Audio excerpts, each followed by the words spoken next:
দুটি ভুয়া নন judicial stamp ব্যবহার করে ব্যবসায়ী গ্রুপ ট্রান্সকম লিমিটেডের বেশিরভাগ শেয়ার ট্রান্সফারের দলিল তৈরি করে যৌথ মূলধনী কোম্পানি ও ফার্মগুলোর পরিদপ্তরে দাখিল করা হয়েছিল।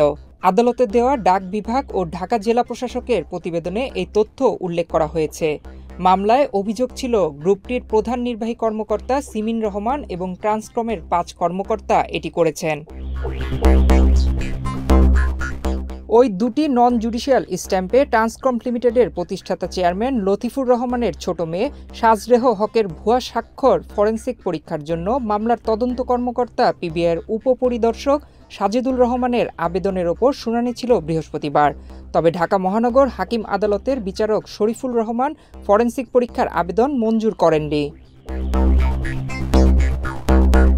গত ফেব্রুয়ারি মাসে সাজরেহ হক গুলশান থানায় বড় বোন সিমিন রহমানের বিরুদ্ধে একটি মামলা করেন, যেখানে সাজরেহ হকের স্বাক্ষর জালিয়াতি করে প্রতারণার মাধ্যমে ট্রান্সকমের অধিকাংশ শেয়ার দখলে নেওয়ার অভিযোগ ছিল। এ বিষয়ে সাজরেহ হকের আইনজীবী আমিনুল হক বলেন, আরজেসি থেকে মামলার তদন্ত কর্মকর্তা যে নথি জব্দ করেছেন তাতে দেখা যায় লতিফুর রহমানের স্ত্রী শাহনাজ রহমান ২০২০ সালের ২ সেপ্টেম্বর তার আইনজীবী নজরুল ইসলামের মাধ্যমে সিমিন রহমানের নামে অধিকাংশ শেয়ার ট্রান্সফার সংক্রান্ত নথি আরজেএসসিতে দাখিল করেন।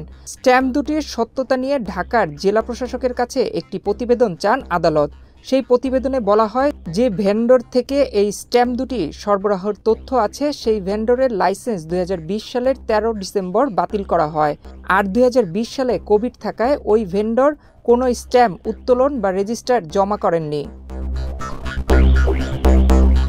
তবে এই স্ট্যাম্প দুটি কবে নাগাদ অবমুক্ত করা হয়েছিল সেটি জানার জন্য ডিসি অফিস বাংলাদেশ ডাক বিভাগের সহকারী নিয়ন্ত্রকের কাছ থেকে একটি প্রতিবেদন নিতে আদালতকে পরামর্শ দেয়।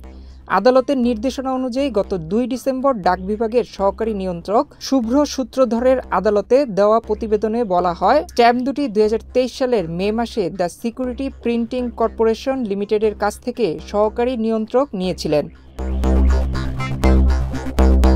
সাজরেহ হকের আইনজীবী আমিনুল হক বলেন, মামলার তদন্ত কর্মকর্তা সাজেদুল রহমান ওই দুটি স্ট্যাম্পে সাজরেহ হকের যে স্ক্যান করা স্বাক্ষর ব্যবহার করা হয়েছে সেটি ফরেনসিক পরীক্ষার আবেদন করেছিলেন, কিন্তু আদালত বলেছেন যেহেতু স্ট্যাম্প দুটি ভুয়া তাই তার ফরেনসিক পরীক্ষার প্রয়োজন নেই।